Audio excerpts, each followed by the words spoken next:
Do you ever feel like you're just floating through life, but not actually getting closer to the person that you want to be? It usually happens around New Year's. You imagine all the bad habits you're going to break free from, and all the good habits you will begin. This time will be different, you say to yourself. This time I am going to do the things that I say I will. Only to end up back where you began shortly after, and no closer to what you had envisaged. So the question is, how do you break free from bad habits and make the habits you desire easier and automatic? Atomic Habits by James Clear answers all these questions. We're going to be doing a fast-paced, detailed summary of the book and dive deep into topics like habit loops, dopamine spikes, priming your environment, plus heaps more. And make sure you stick around until the end of the video where I go through step by step how I'm personally using this book to improve my own habits. I hope this summary inspires you to go out and grab a copy of the book for yourself, because this book deserves a space on everyone's bookshelf. Let's jump into it. Imagine a plane taking off and traveling from New York to Los Angeles. Just before takeoff, you adjust the plane just slightly by 3 degrees or around 80 inches. If you were to keep flying in a straight line, you would end up closer to Tijuana in Mexico than in your intended destination of Los Angeles. And the same goes for our habits. Tiny changes in our habits can change the trajectory of our lives in ways that we can't even notice until many years into the future looking back, in both good ways and bad. You are your habits. The power of atomic habits. A slight change in your daily habits can guide your life to a very different destination. Massive action versus 1% improvements. Far too often we convince ourselves that massive success is only possible through massive action in any goal we are pursuing. We expect ourselves to make some quantum leap or momentous improvement that will gain others' attention. However, it is the tiny improvements that aren't even noticeable at first that create incredible change. Let's look deeper into the math. 1% better every day for a year will compound to 37 times better, but 1% worse every day over a year will bring you close to zero. Your habits can compound against you in the form of things like stress or negative self-talk, or they can compound for you in the form of things like knowledge, productivity, skills, and relationships. Success is the product of daily habits, not once-in-a-lifetime transformations. The truth about progress. When you start any endeavor in your life, here is what you think should happen: linear progress. But here is what actually happens. Notice this section here in the beginning. Small changes in our progress are not even noticeable. James Clear refers to this part of the graph as the valley of disappointment.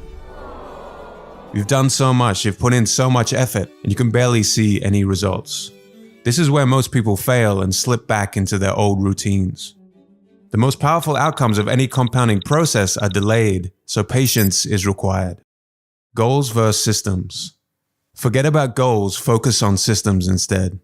A goal is the result you want to accomplish. Systems deal with processes that lead to the results. The conventional wisdom suggests that the best way to achieve anything we want in life, be it getting into better shape, building a successful business, or spending more time with family, is to set specific, realistic goals. But if you completely ignored your goals and focused only on your systems, would you still succeed? The author of this book argues that you would. Here are some problems with only having goals. Successful and unsuccessful people share the same goals, so therefore the goal cannot be what differentiates winners from losers. Achieving a goal only changes your life for that moment in time. Goals can create an either-or conflict. Either you achieve the goal and succeed, or you don't and you're a failure, even if you are making progress in the right direction. When you achieve a goal, what do you do after? If your goal was running the local marathon, chances are after completing it, your motivation will quickly fade and you will just slip back into your old routines. Goals are good for setting a direction, but systems are best for making progress. A system of atomic habits. The problem with changing your habits is not you. The reason why you repeat the same bad habits for so long isn't because you don't want to change, but because you have the wrong system for change. Atomic habits are small routines and behaviors that accumulate to produce incremental positive outcomes over time. Big breakthroughs tend to get more attention than small improvements, but what really matters are the little daily decisions and actions we take. Just as atoms are the building blocks of molecules, atomic habits are the building blocks of remarkable results. There are 3 layers to behavior change. The first layer is changing outcomes, the result. Losing that weight, writing that book, or winning the season. The outcomes are what you get. The second layer is changing your process, what you do. the new workout routine, or developing a daily reading habit. And the third layer is changing your identity, what you believe, your worldviews, and how you think about yourself and others. Most people focus on the outcomes, but the best way to change your habits is by focusing on the person you want to become instead of the results that you want. The goal isn't to learn an instrument, it's to become a musician. The goal isn't to run a marathon, it's to become a runner. When something you want in your life becomes part of your identity, that is when your behaviors will start to naturally change. When you tell yourself and others, "I'm a runner," you want to live up to that identity. Remind yourself, every time you do a workout, you are an athlete. Every time you write a line of code, you are a programmer. And each time you instruct your team, you are a leader. The habit loop. A habit is when something becomes repeated enough times that it becomes automatic. Ultimately, we want our habits to solve problems in our lives with the least amount of effort. A habit is formed and reinforced by means of a continuous feedback loop.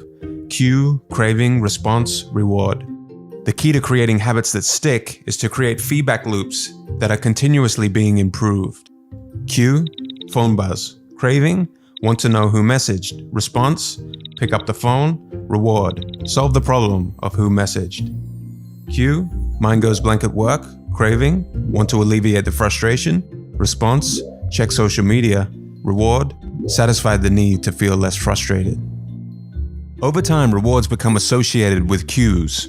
So in this example, checking social media becomes tied to your mind going blank at work. And then checking Facebook may be the cue to check Instagram, which becomes the cue to watch YouTube.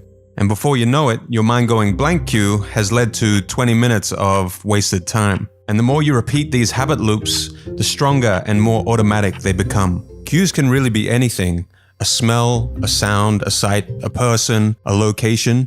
Try to think of any cues in your daily life that are initiating your good or bad habit loops. So how can we influence the habit loop to work for us? This book shows us the 4 laws that will guide us to do just that. Law 1. Make it obvious. Most of your current habits are so automatic that you don't even realize them. You must first become aware of your habits before you can change them. You can achieve that with your habit scorecard. Write down all your daily behaviors on a habit scorecard, from the moment you wake up until the moment you go to bed. Your scorecard may look something like this. Based on whether it helps you become the person you aspire to be, categorize each habit as positive, negative, or neutral. At this stage, we aren't trying to change anything, but just observe what is actually going on in our daily lives. Until you make the unconscious conscious, it will direct your life and you will call it fate. Carl Jung. Vagueness is a real problem when it comes to habit formation. And studies have shown that quite often the reason people fail to stick to a habit is not because of a lack of motivation, but because of a lack of clarity. One day I will get into shape is easy to say to yourself, but too vague to get any momentum. What you need is a time and a place. The most common cues, time and location, will help you achieve your goals. Clearly state your intention to act using the following formula. I will behavior at time in this location. Here is a bad example. I will read more this month. Here is a good example. I will read a book for 15 minutes daily at 6 a.m. in the spare bedroom. Another good way to get a habit started is by habit stacking. To stack habits, tie a desired habit to an existing habit according to the following formula. After current habit, I will new habit. For example, after I brush my teeth, I will stretch for 5 minutes.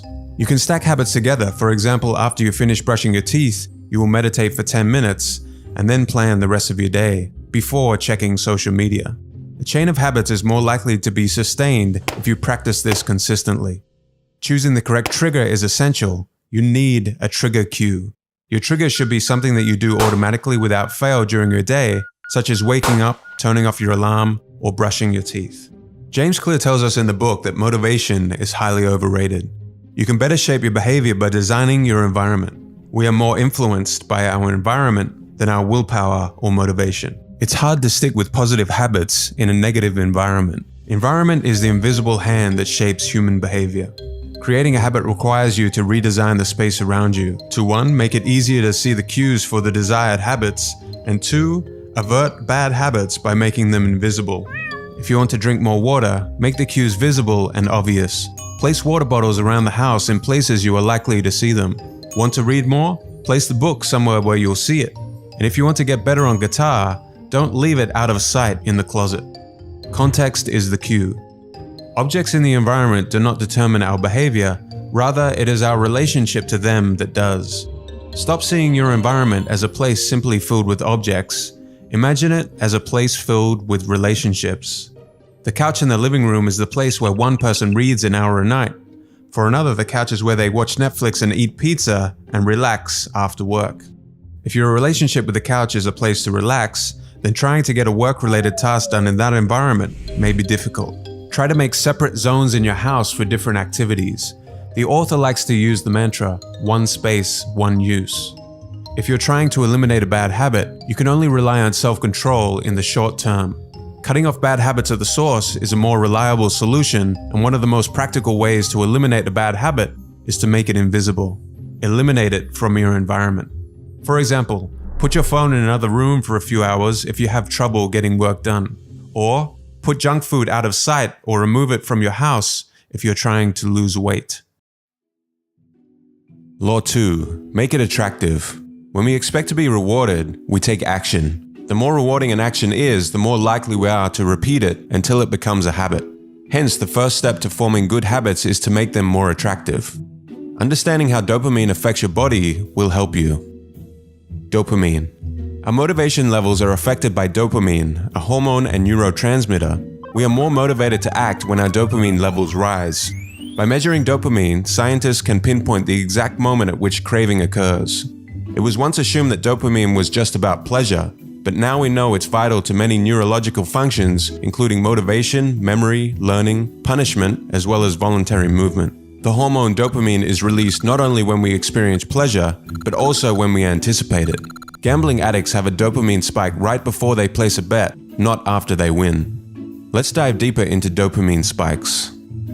Using social media, eating junk food, and taking drugs are all associated with high levels of dopamine and are highly habit-forming. Think about before going on a vacation. Sometimes the thinking and anticipation of the vacation is better than the actual vacation. Seeing the junk food you desire surges dopamine, not after eating it. Drug addicts increase dopamine when they see the drugs, not after taking them. The craving is what causes us to take action in the first place.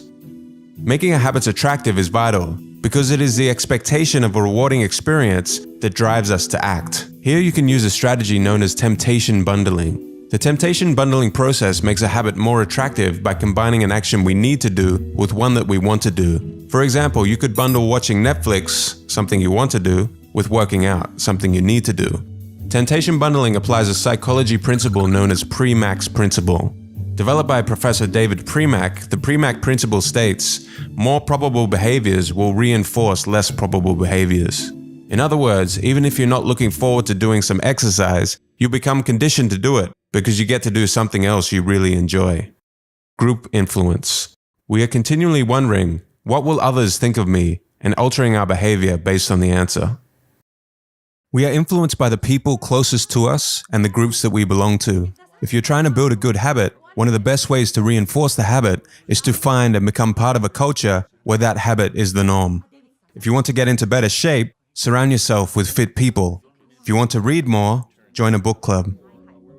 Primal motivators, the source of cravings. In your normal everyday life, you wouldn't say something to yourself like, I want to eat pizza because I need to consume this food to survive. Surface level cravings are merely manifestations of our deeper underlying motives, and these underlying motives guide our behavior. Here are some examples from the book of underlying motives. Conserving energy, obtaining food and water, finding love and reproducing, connecting and bonding with others, winning social acceptance and approval, reducing uncertainty, achieving status and prestige. Your brain did not evolve with a desire to smoke cigarettes, check Instagram every 5 minutes, or to play video games. Online platforms and products do not invent new motivations, but rather appeal to the underlying motives of human nature that we already have to gain our attention. Your habits are modern-day solutions to ancient desires, new versions of old vices. The underlying motives behind human behavior remain the same. People who have the underlying motive of connecting with others may jump onto Facebook. Others seeking the underlying motive of finding love and reproducing may sign up for Tinder. If you want to reduce uncertainty, there's Google for that. And seeking social acceptance, there's Instagram. reprogramming your brain to enjoy hard habits. You can make hard habits more attractive if you can learn to associate them with a positive experience. By highlighting the benefits of a habit rather than its downsides, you can quickly reprogram your mind and make it seem more appealing. For example, fitness equals health and well-being and not fatigue, cleaning the house, an environment conducive to peace of mind and not wasted time, saving money, future financial freedom and not sacrifice. Make it unattractive. To break a bad habit, do the same but highlight the benefits of not doing that habit to make it as unattractive to keep doing as possible. Law 3. Make it easy. How long does it actually take to form a new habit? During habit formation, a behavior becomes increasingly automatic as it is repeated. As you repeat an activity, your brain changes in order to become more efficient at doing it. Long before neuroscientists dug into the process of forming habits, repetition was known as a powerful tool for establishing habits.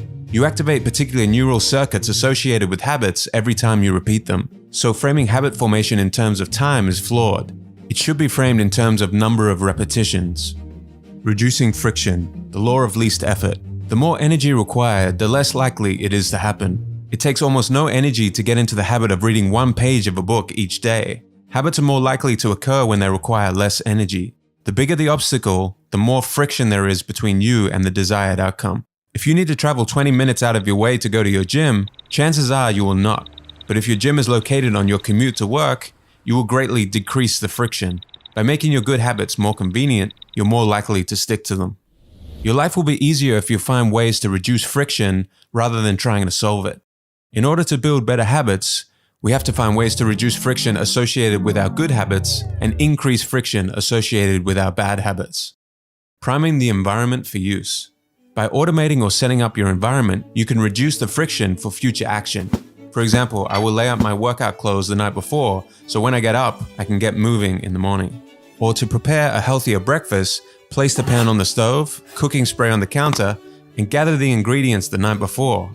Again, to reduce any friction. Using the 2-minute rule to stop procrastinating. Using the 2-minute rule can help you establish small habits that will lead to success in bigger ones. Find a simple 2-minute version of your desired habit. You want to scale down your desired outcome.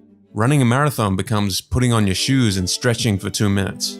Reading an hour per day becomes reading 1 page. You need to get the routine anchored in place and then slowly build up the difficulty. After you've mastered the 2-minute habit, you can progress to the next phase. To make something more difficult, think about ways you can create barriers of friction between yourself and the bad habit. Make it as impractical as possible. If you want to watch less TV, unplug the TV after each use and put the remote in an inconvenient location. When you go shopping, leave your credit cards under the seat of the car if you have a bad habit of spontaneous spending. Do anything you can to make your bad habits less likely to occur. Law 4. Make it satisfying. The most important rule of behavior change. A feeling of pleasure is a message to the brain, this feels good, let's repeat this next time. When you experience pleasure, your brain learns that a behavior is worth remembering and repeating. What is immediately rewarded is repeated. What is immediately punished is avoided. The first 3 laws increase your chances of doing the habit this time. The last law increases your chances of repeating the habit next time. The mismatch between immediate and delayed returns. It is common for us to feel good about our immediate results, but bad about our long-term outcomes when we practice bad habits. It is the opposite with good habits. The immediate result is unpleasant, but the ultimate outcome is satisfying. A certain amount of success in just about every field involves ignoring an immediate reward for the long-term one. It is best to add a little immediate pleasure to the habits that will pay off in the long run, and a little pain to those that don't. The vital thing in getting a habit to stick is to feel successful. Even if it's in a small way, the feeling of success is a signal that your habit paid off and the work was worth the effort. It is satisfying to make progress, and you can monitor your progress using visual measures such as moving paper clips, hairpins, or marbles. These little wins can go a long way. For example, for each sales call you make today, move a marble from 1 jar to the complete jar. For each 25 minutes of writing, move a paper clip. Visual measurements can take many forms: diet journals, workout logs, download progress bars, or even page numbers in a book. Keeping a habit tracker may be the best method to monitor your progress. Using a habit tracker is a simple way to determine whether you did a particular habit. tracking becomes a reward in and of itself. Crossing a task off your to-do list, completing an entry in your exercise log, or writing an X on the calendar is satisfying. In spite of your best efforts, it is inevitable that life will interrupt you at some point. A bad day at work, a bad performance, or a bad workout can happen to anyone. When you're having a bad day, you don't realize how valuable it is to just show up. Lost days hurt you more than successful days help you. Don't break the chain.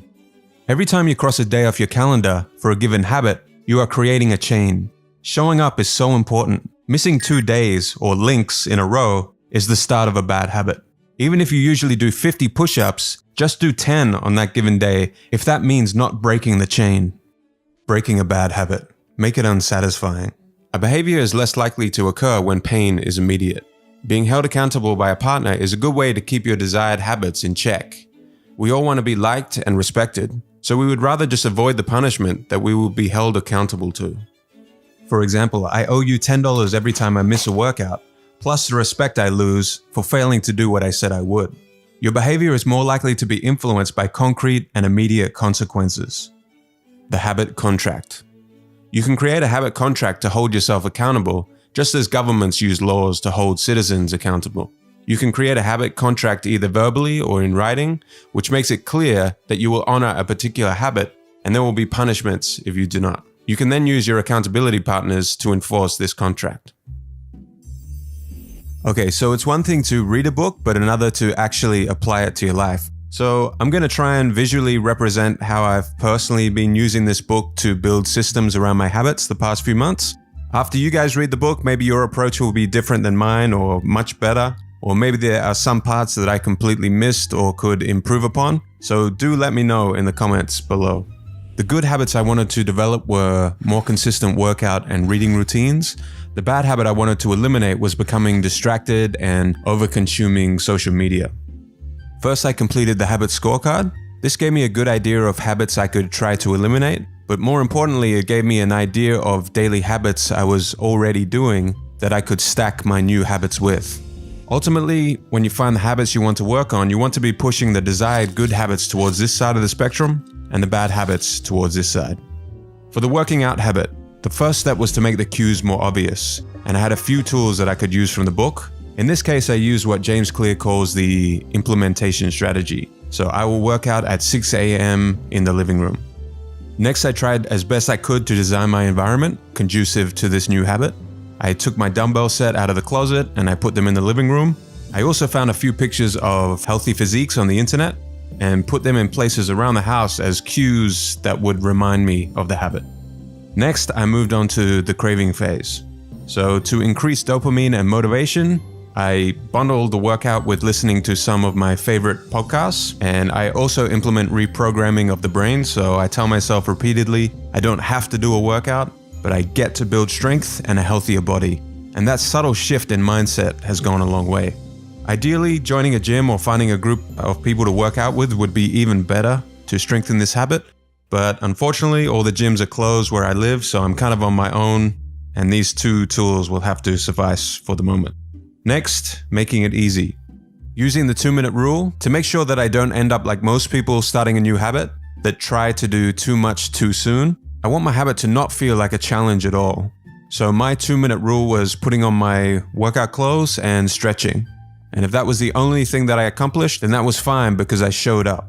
But you will quickly find that once you are there, you are now motivated to get the workout done. So it is weird, but the motivation seems to come after you get the habit started. My mindset is focused on small 1% changes, compounding into meaningful results, and that my systems will get me the results and not vague goals. Remembering that my main focus at this point is just making sure that I show up and start anchoring this habit in place. And once you are consistently showing up, you can increase the progression. To decrease friction, I made the rule that I'm not allowed to check my phone until the workout was complete.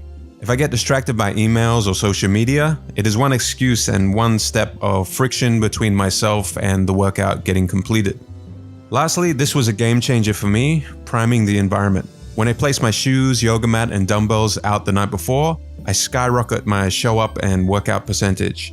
As soon as I place these items out the night before, I feel like the ritual has begun and the workout is already complete because I have zero excuses. So with those 3 phases of the loop systemized to get me to show up, I only had the last phase of the loop left, which was to make sure I keep repeating the habit. I use both of these tools somewhat together to close out the loop. I use a habit tracker. Crossing the day off the calendar becomes the reward, and it also forces me to not want to break the chain. I also take a picture of my calories that I burnt, and I send that picture to my partner, and that also increases the satisfaction. Mindset-wise, I begin with identity, and I remind myself after each workout that I want to become the kind of person that enjoys fitness and doesn't miss workouts. I don't put all my focus on outcomes such as I want to be 10 kilograms lighter by such and such a date. And I also remind myself that I need to be patient for the results and that I'm probably still somewhere in this valley of disappointment before I will see those results. I went through the same process with the reading habit with a few minor changes. So I used the habit stack. After making a coffee, I will read for 90 minutes. So making a coffee was my trigger cue for reading. My one space, one use rule was reading on the balcony of the apartment. One of the best parts of my day is a nice cup of coffee in the morning, so this was the perfect thing for me to bundle my reading habit with. Remembering how dopamine raises in anticipation of a reward and not the reward itself, I wanted this dopamine spike for wanting coffee to start becoming associated with reading. My 2-minute rule was to read 1 page of The Daily Stoic by Ryan Holiday. Super simple. Again, in the beginning, all I was concerned with was showing up and getting this habit anchored. Then I slowly built up the habit to 90 minutes. For the bad habit I was trying to eliminate, to make the habit invisible, I started by making my phone as boring as I possibly could, which required deleting a lot of apps. I used the reprogramming tool to highlight the unattractive side of over-consuming social media, telling myself things like, consuming is the easy and lazy option of the masses, and do I want to be a consumer or a producer? Random scrolling through feeds is for losers. So you want to try and paint your bad habit in a light that makes it super unattractive to keep doing. To increase friction, I left my phone in a drawer in another room, so completely out of sight. And to make it unsatisfying, I have an accountability partner. I get my partner to enforce this habit. The punishment is if she sees me using social media during work time, I owe her $10. So that is how I've been using this fantastic book, guys, to get great results so far. Go out and grab a copy of this book for yourself if you haven't already. You're going to take in the knowledge at a much deeper level from all the stories and examples that James Clear gives you in the book, as well as some advanced techniques which we didn't cover in the summary that will help you strengthen your habits. Good luck in your journey. Thank you for watching, and see you in the next video.